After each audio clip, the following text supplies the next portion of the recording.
Yesterday, Rhode Island officials breaks. We break in. Are you ready for a war? Gentlemen, you can't fight in here. This is the war room. Let me see your war face. Ah! That's a war face. How about global thermonuclear war? Ah! You don't scare me. Work on it. All right, here we go. Interesting conversation, I think, we're about to have. Joining us right now is a gentleman by the name of Andrew Johnson. And Andrew is a Groton native, contractor. He was arrested for entering the Capitol building on January 6th. And according to Andrew, he's been researching video from that day for 4 years to try to identify the FBI agents and the folks involved in the incitement of the violence, especially in the room that he was in on the day of the West Terrace. So, Andrew, thanks for calling in. I appreciate it. How are you, man? Of course, man. Thanks for having me on. All right, so tell me this. Give me the story, man. So you just let's go from the back to the front first. First, you just got released. You just got pardoned, correct? Yeah, they had me in FCI Coleman. I was in transit for the last month, and when you're in transit, you're pretty much in the hole. Okay. So they flew me into D.C. for my court date, and then I took about 3 buses down to Coleman and FCI Coleman in Florida. Okay. So you're in Florida. Now, your charge was what? Entering the Capitol, disorderly conduct in the Capitol, and picketing and parading. And you got arrested after Trump got elected, right? Yeah. So they actually signed the warrant to bring me in after the Trump victory. Okay, so I'm not sure why they waited so long, right. But they said I violated my pretrial conditions for not calling a pretrial officer after my trial, and they decided they had the marshals call me, and I had to turn myself in. So when did they first contact you? So January 6th comes and goes, 2021, and did you get arrested that day? Yep. Oh, you did. So I was actually one of the first 30 arrested. They put us on a mass arrest bus. They actually took us to a police academy. They didn't take a picture of my tattoos or anything, but apparently we were listed as domestic terrorists in the system. They let us go the next day. Then 2 years later, they found a video of me jumping through the window on the West Terrace. Oh, so they let you go. When they let you go as if nothing had happened. Is that what you're saying the first time? Yeah, and you know, you're on what happens in the federal system is they pretty much put you on probation before conviction, which is backwards as heck. Right. So every week I had to call in. They give you a number and a color. You got to give your urine sample like you're on probation. Wow. Before you're convicted, for 4 years, I pretty much dealt with a probation officer. And and there was no official charges filed against you at that point? They were filed, but I wasn't convicted of them yet. Okay, I got you. So what happens in the federal system is there's no bond. They let you out on your own recognizance. Right. So you, as soon as they let you out, you report to what they call a pretrial officer. Right. And they tell you it's not probation, but it's the same office as probation. And it's an they investigate you while you're going to trial. Gotcha. So did you get a lawyer right away, or did you sort of let this thing float out there until you actually had to go to court? I mean, lawyers were getting $50 to $100K to represent people, so they gave me a public defender. Right.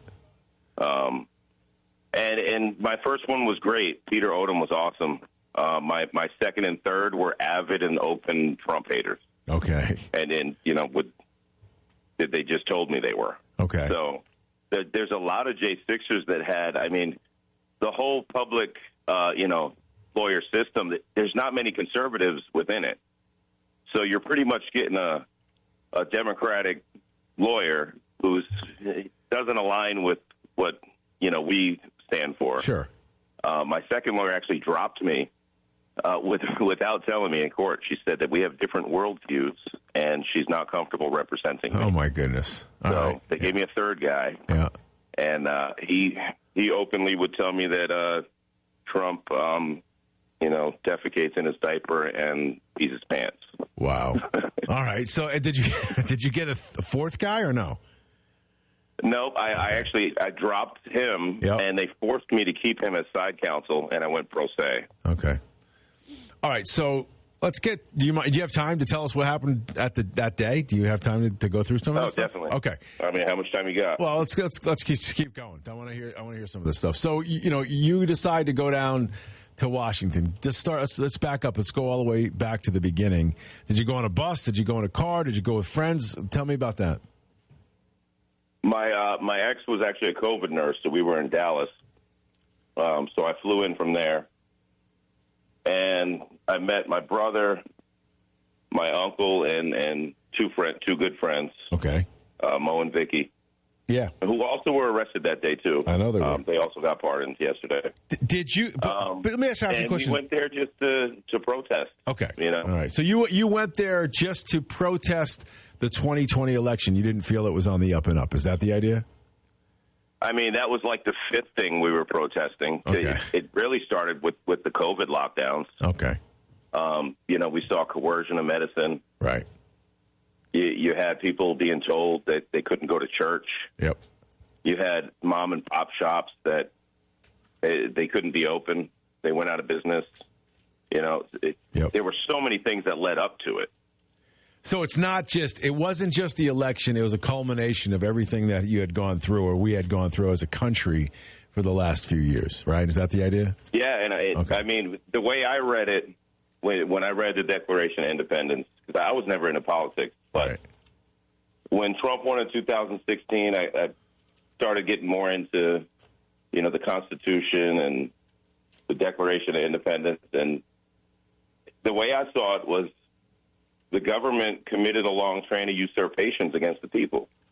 You're telling people they can't go to work. It's forcing military and police to quit if they don't get vaccinated. It just, to me, that's an abuse. It's a usurpation on the people. But when in this whole course of this, did you, was it a collective group that decided to go down there and do this, or did you and your friends decide that you were protesting those things that you just mentioned? The point I guess I'm trying to get to, maybe I asked the question poorly, is that was it sort of an underground swell feeling voice on the internet get together that says let's get together and just protest? Not at all. It was so random. Okay. Honestly, I feel like everybody was brought together in spirit, if anything. All right. There was no planning. Right. It was, if there was any planning that day, it was for to keep the counter protesters from attacking our protesters. So you had security there. You had people there that had radios, and the whole January 6th committee made them look like they planned to overthrow the government, the Oath Keepers, 3%ers, and the Proud Boys. It's all... They were there because, I mean, when I booked my ticket, I'm thinking, I told my ex, I said, I'm not sure you should go because it might be unsafe. Right. We didn't know what to expect. We're walking into D.C., it's, there's 99% Democratic voters there. So we thought there was going to be counter-protesters and maybe violence. Maybe, you had the whole Summer of Love happen.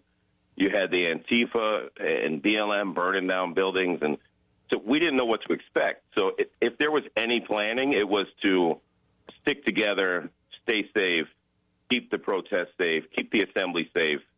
There was no plan to overthrow the government. Right. Nobody was planning that. But you say there was a plan, like, just stay together, stay safe.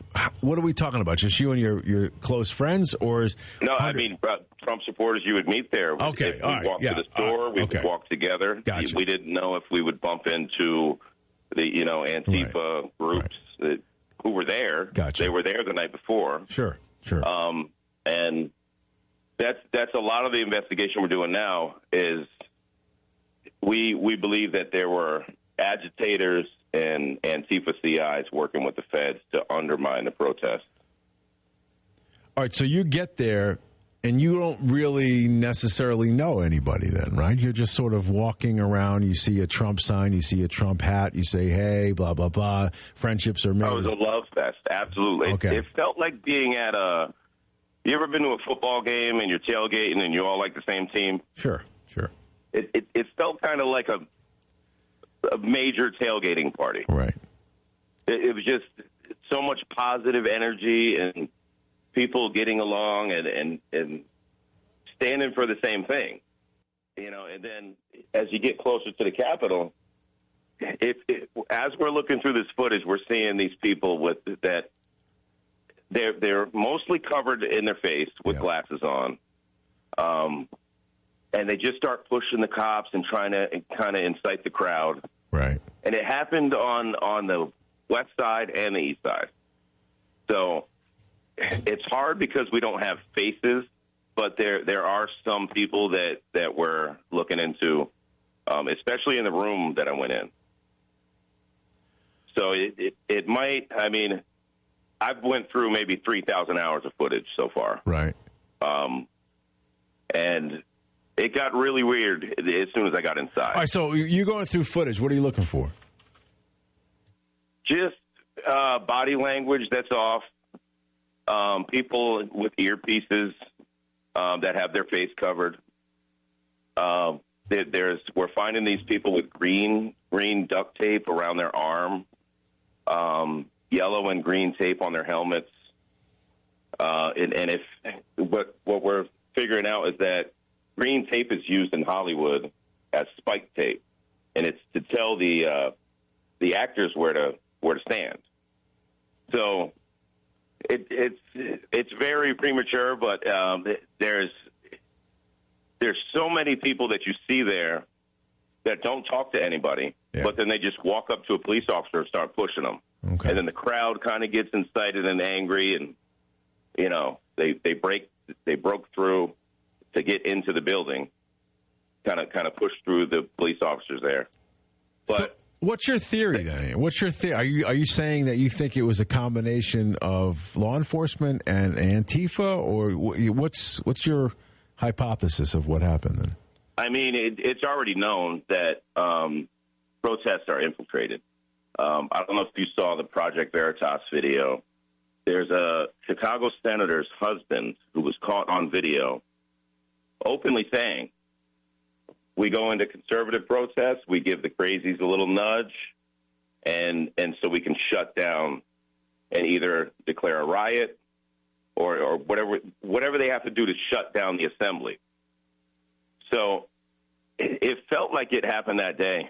And if you ask most January 6ers, they all say the same thing. There was so much love, and then as we got closer to the building, it seemed like there were a different group of people there trying to push the cops and start fights and break windows, and it didn't seem like our people. Right. To your knowledge, those people that you're saying were a different group, did they get arrested? Were they the people that were in jail for the last couple of years, or are there people that were pardoned as well as yourself? Or is that are you saying that that's all a sort of a mirage, a made-up story? Like, not that it's made up that it didn't happen, but those people never got caught, never got charged. What's your thoughts on that? I think a few of them might have been arrested. Yeah. Because maybe they were facing other charges and they made a deal. But let me ask you this. If you tried to get through the tunnel on the West Terrace, there's the scene where the guy with the hockey stick and the guy with the bat, and there's this big fighting at the tunnel where the inauguration happens. Hmm. You try to fight to get through the tunnel for an hour, and you finally break a window to go through it. Would you block yourself in that room, or would you go to the next room? You'd probably go to the next room. Exactly. So I look over at the door. There's a guy standing. The door opens in. There's a desk in front of the door. I was the fifth person in the room. The first four that went in blocked the door immediately. And when I get in, there's a guy standing on the desk trying to pull the door in, which is scientifically impossible. So, in my opinion, there were feds in that room. That room was set up in advance, and I believe the window was broken either by the FBI, DHS, or CIs that they were working with. All right, so why are you in that room? Tell me that story. Oh, man. You stand there and you hear about 100,000 people chant "We the People," and it runs through your spine and your soul. Right. And the heightened state of emotion I was in, I just jumped through the window. Right. Probably wasn't the smartest thing to do, but once I got in, the guy that recorded us going in, he's still unidentified. I'm next to this guy for 2 hours. There's no mace sprayed by the window. He did not get maced. I was standing 3 people from him for about 2 hours. As soon as he gets in, he takes the water out of another person's hand and splashes his face like he's cleaning his face from mace, pretending that he got maced. If you go to any listeners that want to see it, if you go to @DearSociety333 on YouTube, there's a ton of rare footage from in the room. There's about 3 to 4 things that there's a guy standing on a desk trying to open a door. You have people calling for guns in the room very nonchalantly. You have somebody he goes out to the windowsill and he tries to get the protesters to go get guns for some reason, which isn't what anybody I met there that day would do. It felt like a Fed operation. So at that point in time, when you're saying people are saying to go get guns from where? Do you have any idea? It was just announced that we were labeled as anarchists, and they were thinking about using lethal force, and we needed to go get our guns. It was announced by somebody from the windowsill, and the crowd kind of looked at them like, "No, we're not going to get guns. What are you talking about?" You know. So these are the whole room and outside the whole West Terrace. If the more we look into it, the more odd the behavior gets from the people in the room, in front of the tunnel, outside of the window. So you're convinced that this whole thing was ginned up by the feds? Is that the bottom line to all this? I think they don't only do it in our protests. I think they did it in the BLM protest. I mean, you saw pallets of bricks in D.C. just placed perfectly in front of an AT&T store. Just pallets of bricks all the way down the street. Then you get one guy to throw one. Yeah. I think that I don't know if the government's doing it or it's a private organization, but protests are definitely infiltrated. I felt it that day, and it's been proven through admission. The Chicago mayor's husband admitted to it. Yeah. How far did you get inside? I got into one room. It was about a 20 by 20 room for about 10 minutes, and then I saw a gun poke through the door, and I jumped right back out the window. Did they, in your trial, did they play the video of you? Was that part of the trial that you had? I mean, did they go over everything? In other words, how much evidence did they actually have against you, and where does it begin? Like, does it begin with facial recognition outside, and they follow you in step by step? How does that work?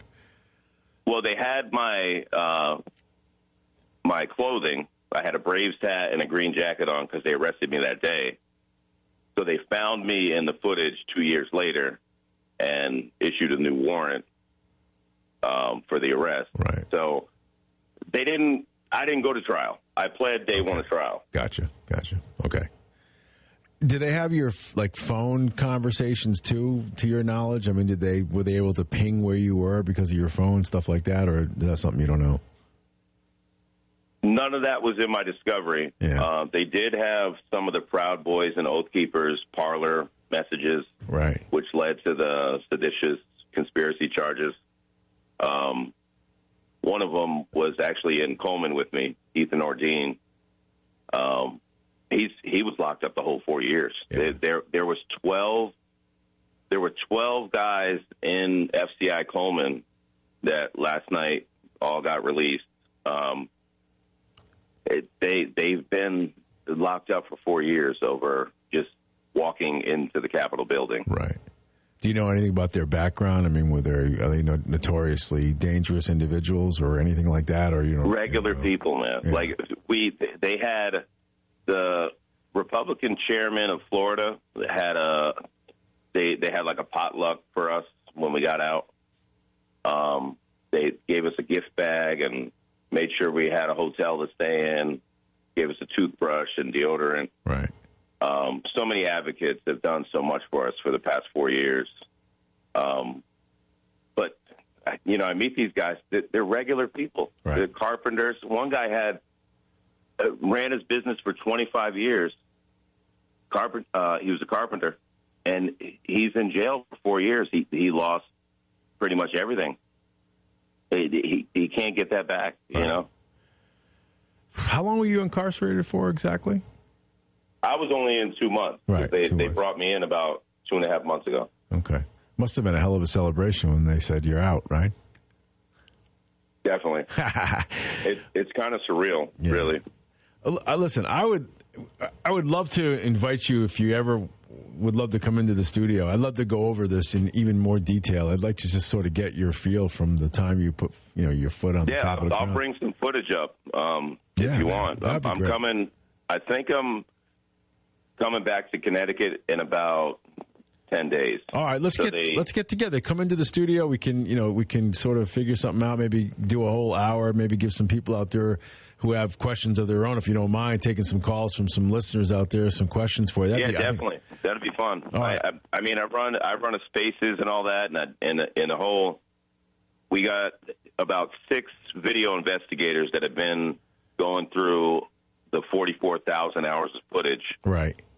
So there's a ton of stuff I could bring. An hour would be easy to fill. All right, let's do that. Let's reach out. We'll make that happen. And I know Mo's got my number, and we can get that to happen, because I'd love to hear a little bit more detail on the story itself. I mean, it's what's interesting about this, Andrew, and I've written about this too. So it's funny because I don't know how history is going to look back at this. Right, 100 years from now, you guys may be, the equivalent of the Boston Tea Party to a certain extent. So, right now you're in some areas you're looked on as terrorists or horrible individuals, but 100 years from now it might be completely different the way history looks at this. So it's a fascinating story. So let's do it. We are living through the craziest times. Yeah. Since COVID, since 2020, we're living through some pretty crazy times. I have to say that. Well, Andrew, man, I appreciate your time today. Let's definitely do that. We'll get you in the studio, and we'll chat about this again for sure. Awesome, man. Thanks for having me on, man. And I just want to say officially thank you, President Trump, for our pardons. We never lost faith that you would do the right thing. We appreciate you. All right. Andrew Johnson, Groton native. I'll talk to you soon. Thank you, man. Thank you, Bob. All right, brother. That was great, man. Holy cow. We'll get him in the studio. We'll get him to talk about some of the things. I'm like I said, just the whole mechanics of the beginning to the end and how it progressed and what these guys went through, man, that was pretty remarkable. All right, we do have State Rep Steve